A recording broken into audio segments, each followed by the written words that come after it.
Hello everyone, good morning भाई। स्वागत है आप सबका आपके अपने YouTube platform study with dear Khan sir पर। आज लेकर आए एक नया टॉपिक आप सबके लिए जिसका नाम है रचनाकार और उनकी रचनाएं। ये मुझे लगता है आपका एक बहुप्रतीक्षित टॉपिक था, ठीक है। तो चलिए लीजिए इसका आनंद बाय ट्रिक के साथ, है ना। और आप पढ़ रहे हैं डियर खान सर के साथ, तो please like share and subscribe जरूर कीजिए और आनंद लीजिए, ठीक है। चलिए स्टार्ट नाउ। रचनाकार और उनकी रचनाएं, रचनाकार और उनकी रचनाएं। देखो भाई, पहला है रचनाकार हमारा चंद्र बरदाई। क्या नाम है? चंद्र बरदाई। और इनकी रचनाएं का नाम है, बहुत बड़ी फेमस रचना है इनकी भाई, पृथ्वीराज रासो। पृथ्वीराज रासो। क्या नाम है? पृथ्वीराज रासो। देखो भाई, हम सब जानते हैं कि जो पृथ्वी है ना, पृथ्वी, उस पृथ्वी के चक्कर कौन लगाता है? पृथ्वी के चक्कर कौन लगाता है? पृथ्वी के चक्कर चंद्रमा लगाता है। तो ये पृथ्वी और ये चंद्र, ये पृथ्वी और ये चंद्र दोनों का संबंध बन गया, है ना। तो पृथ्वीराज रासो किसकी रचना है? चंद्र बरदाई। ठीक, सिंपल। जगनिक आलाखंड, आलह खंड। देखो, याद करने का तरीका देखते हैं। कोई व्यक्ति सो रहा है नींद में, तो उसको घर वाले कह रहे हैं तेरे नीचे पानी आ गया भैया, पानी आला हो गया, तू आला जगे कि नहीं जगे? जगनी, जगे नहीं, जगे नहीं रे भाई, जगे नहीं। क्यों जगूं? तो कहा आला हो गया, तू आला गीला जिसको अपन बोलते हैं वो आला खंड, आला खंड। ठीक, तो जगनिक का क्या हो जाएगा बेटा? आला खंड। ओके, अगला देखिए, सूरदास का सुरसागर, सुरसागर और सुर सारावली, सुर सारावली। तो ये दो नाम तो बिल्कुल उनके नाम पे ये सूर लगा हुआ ही है, तो पकड़ ही लोगे आप लोग, सूर सागर और सूर सारावली, है ना। चलिए आगे देखते हैं, साहित्य लहरी और ब्याह लो। भैया अपने अपने बच्चों को सही उम्र जब रहती है ना उनकी, उसी में उनको ब्याह लो, मतलब उनका ब्याह कर लो। ये सूरदा कह रहा है ऐसा। कौन कह रहा? सूरदा। सही उम्र में ब्याह लो, ऐसा कौन कह रहा है? सूरदा। सूरदास जी कह रहे हैं कि सही उम्र में ब्याह लो, है ना। तो साहित्य लहरी, सही से साहित्य लहरी, और ब्याह लो से ब्याह लो, है ना, ब्याह करा लो, ठीक है, ऐसे। ओके, अमीर खुसरो, तुगलकनामा, तुगलकनामा। और नूह सिफिर, बाकिए नाकिया, बाकिए नाकिया। तूफा तुमसिगर, तूफा तुमसिगर। वस्तुल हयात, वस्तुल हयात। गुर्रातुल कमाल। ठीक है, वाह क्या गजब का नाम है साहब। तो अमीर खुसरो की रचना है तुगलकनामा, है ना। ऐसे याद रखिए, एक अमीर है जो हमेशा खुश रहता है। कैसा रहता है? खुश। ओके, क्यों खुश रहता है? क्योंकि इसकी गुल्लक जो है ना, गुल्लक, वो उगलम थुगलम भरी रहती है, मतलब फुल पैकिंग रहती है। ये गल्लक लिखा है ना, गलक, तू गलक, है ना। इनकी जो गल्लक है, गुल्लक जो पैसा रखते हैं, वो भरी हुई रहती है। अब ये जब गुल्लक भरी रहती है ना, तो ये क्या करते हैं? उस गुल्लक में से पैसा निकालते हैं और तोहफा लेके आते हैं। तोहफा, देखो ये तोहफा लेकर आए, तो तोहफा से बन जाएगा आपका तोहफा तुम सिगर, है ना। ओके, अब तोहफा लेकर आए तो उसमें कोई वस्तु लेकर आए होंगे ना। तोहफा एक वस्तु होगी कोई ना कोई, तो वस्तुल हयात। तोहफे में क्या लाए? वस्तु लाए, कोई वस्तुल हयात। और ऐसी वस्तु लाए जो सबको पसंद आ गई, कमाल की वस्तु लाए। गुर्रातुल कमाल, गुर्रातुल कमाल, है ना, गुर्रातुल कमाल।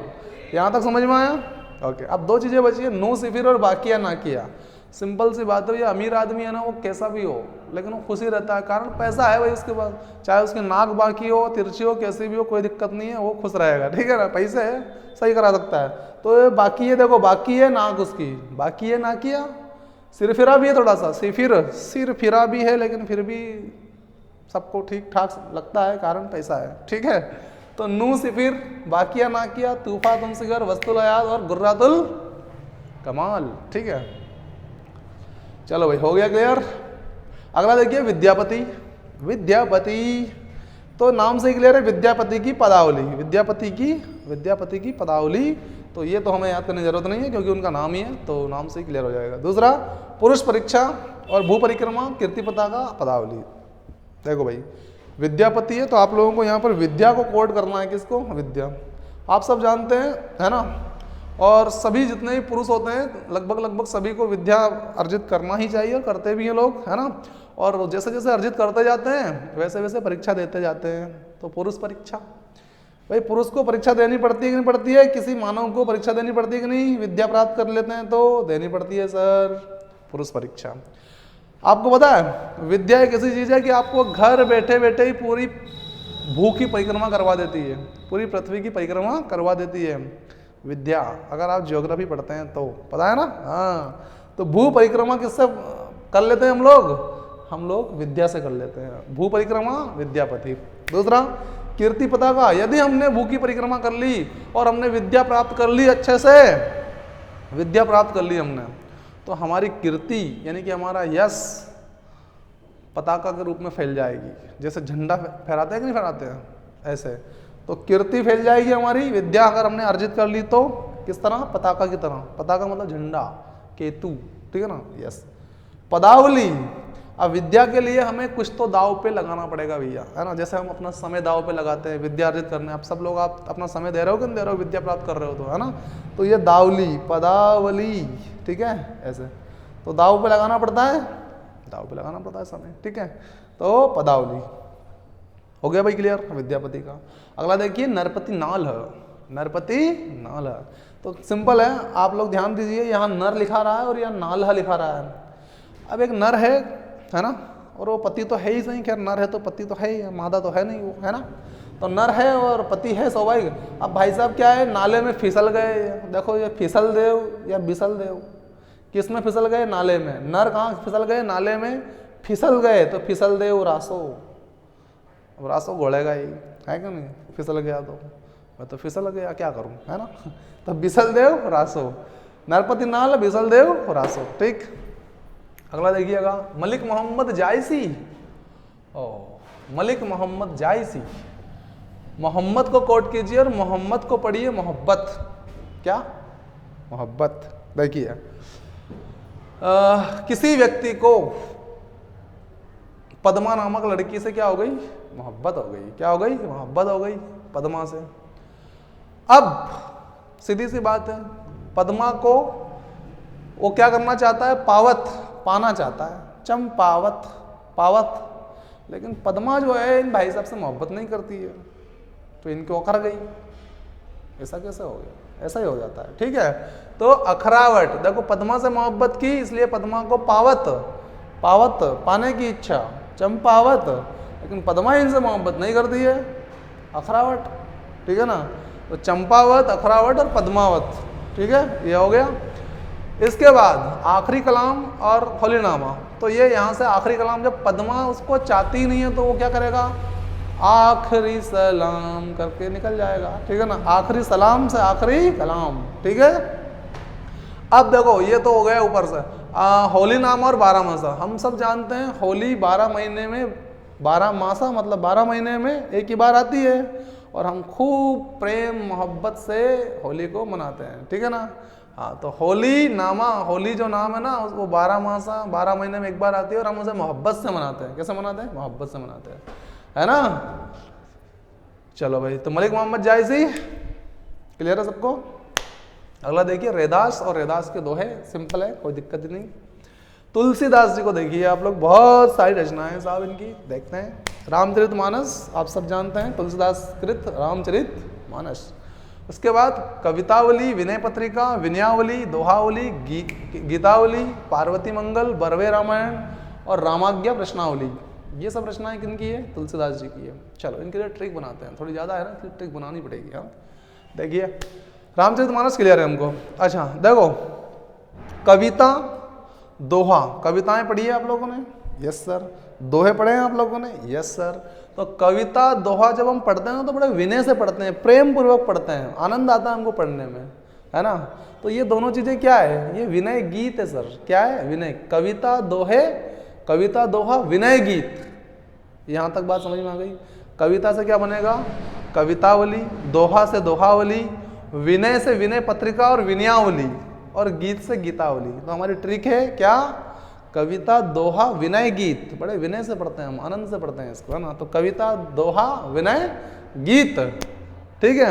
और फिर अगली ट्रिक जो बनेगी इसमें वो पावती भर रामाज्ञा से। आप पटवारी जी से कह रहे हो पटवारी जी इस पावती को सही साइड भर दो, राम जी की आज्ञा है ना, नहीं तो बेला पड़ना है तुमने, ठीक है।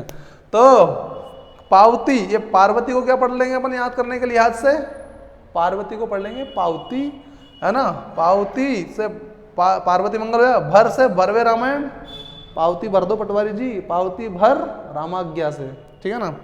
तो भर से भरवे रामायण और रामाज्ञा से रामाज्ञा प्रश्नावली, ठीक है, हो गया क्लियर, ओके। किनकी है, तुलसीदास जी की है, किनकी है, तुलसीदास जी की है, ठीक। आगे देखिएगा, सेनापति, ऋतुवर्णन और परिचय। देखो भाई पहले तो परिचय करवा दूं आपको मैं सेना से। सेना का जो परिचय होता है ना बेटा वो पराक्रम से होता है। सेना का परिचय पराक्रम देता है, उनका पराक्रम, ठीक है ना। तो सेना का परिचय कौन देता है, उनका पराक्रम देता है, ठीक है, तो परिचय। उसके बाद ऋतुवर्णन। अब इसको सिंपल सी आप समझ सकते हैं कि जो जैसे ठंड का मौसम स्टार्ट हो चुका है भाई, हो चुका है, तो अब कई लोगों से ठंड सहन ना होगी भैया, ऋतु सहन ना हो, सेना, देखो सेना लिखा रहा ना, सेन ना हो क्या, ऋतुवर्णन और परिचय, ठीक है। इसके बाद देखिए रसखान। रसखान में देखो प्रेम वाटिका, सुजान और रसखान, ठीक है। तो सिंपल सी बात है, देखो रस लिखा हुआ है यहाँ पे, रस की पूरी क्या है, ये खान है, रसखान। तो रस जहाँ होगा वहाँ तो जैसे कोई रस भरी जबान में बोलता है तो मतलब प्रेम की पूरी क्या है, उसके पास वाटिका है, बगीचा है ना। तो प्रेम का वाटिका, प्रेम वाटिका है तो रस तो टपकेगा ही टपकेगा भैया, राइट। दूसरी बात सुजान, अच्छी तरह से जान ले ये रसखान। सुजान का मतलब वैसे होता है बेटा चतुर, क्या होता है, चतुर या कुशल, ठीक है ना, ओके, कौशल, क्लियर है। रसखान, प्रेम वाटिका और सुजान। दूसरी बिहारी का, तो बिहारी सच सही, नो प्रॉब्लम, उनके नाम से स्पष्ट है। अगला है भिखारी दास, श्रृंगार निर्णय, छंद प्रकाश, रस सारांश, संवत। अब देखो क्या नाम है इनका, भिखारी दास। भैया जो श्रृंगार होता है ना, श्रृंगार जैसे महिलाएं करती है, कायाकल्प, हाँ वो, तो उसमें क्या होता है ना, अगर किसी भिखारी आदमी का भी श्रृंगार कर दिया जाए ना तो वो प्रकाश की तरह चमकने लग जाता है, ठीक है ना, किसकी तरह, प्रकाश की तरह चमकने लग जाता है। तो देखो श्रृंगार कर दिया किसका, भिखारी का, कैसा चमक रहा है वो, प्रकाश की तरह। छंद प्रकाश, रस सारांश, ऐसा लगता है कि सारा का सारा ही प्रकृति ने रस उसी में उड़ेल दिया है, सारा सारांश, संवत, रस सारांश संवत, ठीक है। सारा रस किसमें डाल दिया है, भिखारी में, किसके माध्यम से, श्रृंगार के माध्यम से, ओके। तो भिखारी दास, श्रृंगार निर्णय, छंद प्रकाश, रस सारांश संवत, ठीक है बेटा। अगला और लास्ट है इस सेशन का, भाग 1 का नाम है घनानंद। पढ़ना है आपको, वो जो बहुत ज्यादा आनंद आता है उसको बोलते हैं घनानंद। घना आनंद आए यार, क्या है, घना आनंद आए। तो आपको सबको पता होगा बेटा कि गांव में जब मंदिर में प्रसाद बढ़ती है ना तो बड़ी प्यारी लगती है, वो प्रिय लगती है, और उसको खाते टाइम पे बड़ा मजा आता है। प्रिया प्रसाद, ओके, प्रिया प्रसाद, ये आप लोग अच्छी तरह से जान लो, और जानते भी हो। सागर तो अच्छी तरह जानता ही है, सुजान सागर, सुजान सागर, सागर से उसके घर वाले कह रहे अच्छी तरह जान ले रहे सागर, जो मंदिर में प्रसाद मिलती है ना वो बड़ी प्रिय लगती है, प्रिय प्रसाद, ओके। तो प्रिय प्रसाद, और मुझे लगता है आपको भी ये भाग बहुत अच्छा लगा होगा, और कमेंट बॉक्स में कमेंट करके जल्दी से फाइनली बता दीजिए कि कैसा लगा आपको ये भाग। तो अगला भाग लेके आऊँगा, भाग 2 नहीं तो नहीं लाऊंगा रे भैया, है ना। जल्दी से कमेंट बॉक्स ऑन करो, फटाफट से बोलो, लाइक करो, शेयर करो, सब्सक्राइब करो, और फिर आगे बढ़ते हैं भाग 2 की तरफ, है ना। तो बाय, सी यू, शब्बा खैर, मिलते हैं नेक्स्ट एपिसोड में बेटा, थैंक यू, टेक केयर।